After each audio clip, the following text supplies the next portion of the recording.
તો કેમ છો મિત્રો, જય દ્વારકાધીશ, જય શ્રી રામ। મારા એક નવા વિડીયોમાં તમારું સ્વાગત છે। આજે હું તમને બતાવીશ શ્રી કષ્ટભંજન દેવ હનુમાન, જે હું તમને દાદાના દર્શન કરાવીશ અને હવે મિત્રો અંદર જઈને તમને બતાવીશ કે દાદાનું મંદિર કેવું દેખાય છે। અને આ તમે જોઈ શકો છો શ્રી કષ્ટભંજન દેવ લખેલ દ્વાર, અને હું તમને ચાલો અંદર જઈને બતાવું। તમે જોઈ શકો છો દાદાના દર્શન કરાવો તો તમને આ પ્રકારની એન્ટ્રી જોવા મળશે, અને હું તમને અંદર દાદાના દર્શન કરાવું। તો તમે નવા હોય અમારી ચેનલમાં તો સબસ્ક્રાઈબ કરવા ના ભૂલતા।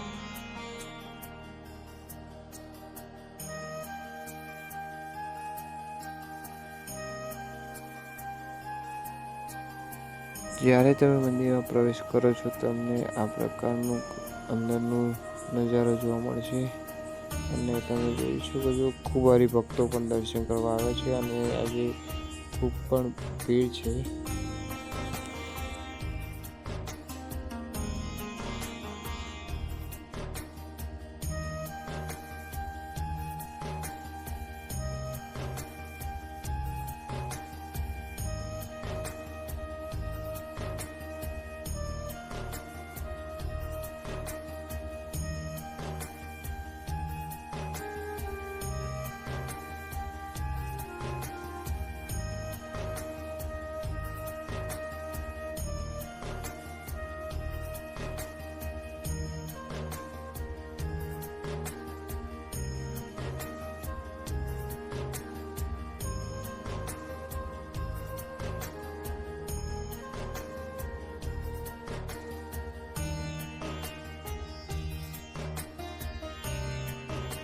તો મિત્રો તમે જોઈ શકો છો દાદાને લીલા કેળાથી શણગારવામાં આવે છે, અને આ તમે જોઈ શકો છો હરિભક્તો મહિલા અને જમણી સાઈડ હરિભક્તો ભાઈઓ બંને અલગ અલગ વિભાગ કરવામાં આવે છે।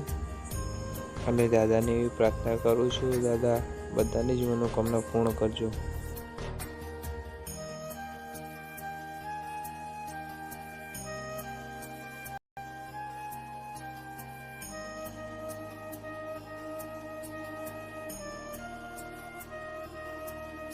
તો મંદિરનો પાછળનો જે ભાગ છે તે કંઈક આ પ્રકારનો દેખાય છે, તમે જોઈ શકો છો। અને હવે હું તમને બતાવીશ દાદાની મૂર્તિ અને ધર્મશાળા તમને દેખાડું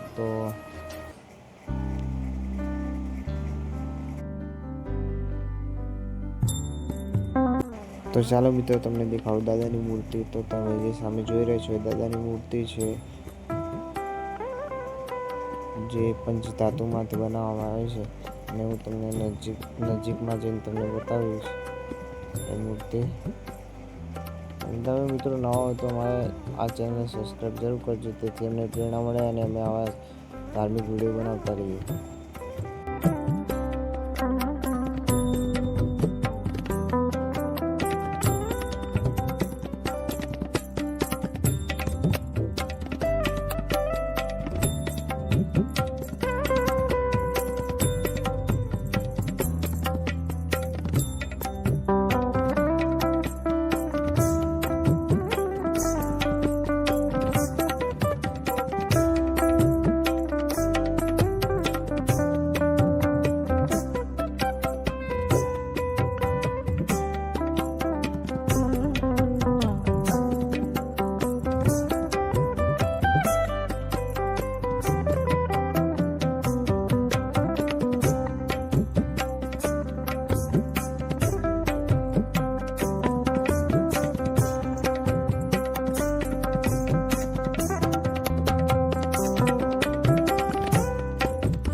આ તમને જે સામે દેખાય છે એ યજ્ઞશાળા છે, અને આ જે મૂર્તિ દેખાય છે એ ધર્મશાળા છે, જેમાં દિવસના હજારો હરિભક્તો પ્રસાદીનો લાભ લે છે।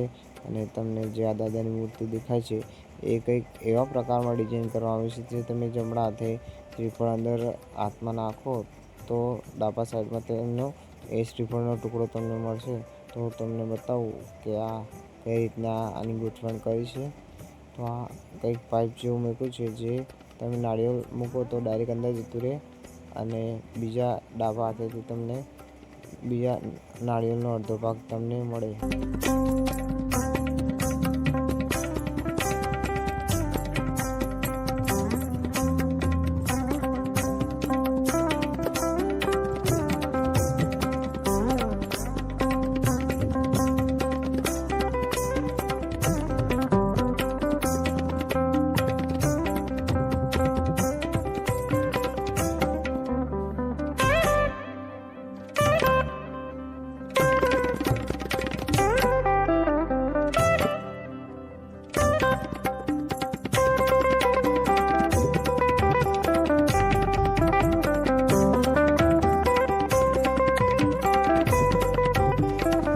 તો મળીએ મિત્રો નવા વિડીયોમાં, અને સબસ્ક્રાઈબ કરવાનું ના ભૂલતા. જય દ્વારકાધીશ, જય શ્રી રામ.